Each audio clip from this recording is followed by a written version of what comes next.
دوستو ایک ایسا وظیفہ آپ کو آج بتانے جا رہا ہوں کہ اس کو کرنے والے کی 7 پشتوں میں 7 نسلوں میں رزق ختم نہیں ہوتا۔ جی ہاں، تو آج ہم آپ کے ساتھ ڈسکس کرنے والے ہیں ایک ایسا وظیفہ، ایسا انتہائی آسان وظیفہ، اور مطلب یہ کہ یہ سرکار دو عالم صلی اللہ علیہ وسلم کی احادیث سے لیا گیا، جو سرکار نے سجیسٹ کیا کہ یہ تسبیح جو ہے یہ پڑھا کرو، اور اس کو پڑھنے کے فائدے جو ہے وہ حضرات سے جس نے بھی عمل کیا ہے، مطلب ہے کہ صحابہ کرام سے لے کے پھر اولیاء کرام کی زندگی تک، جہاں تک بھی ریسرچ نے ساتھ دیا اور جہاں تک میں پڑھ سکا اور جہاں تک میں نے ریسرچ کی، تو میں نے یہ دیکھا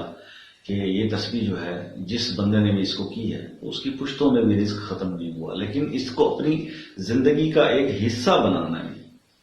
اس کو اپنے روزمرہ معاملات کا حصہ بنانا ہے، تبھی آپ اس کے وہ ثمرات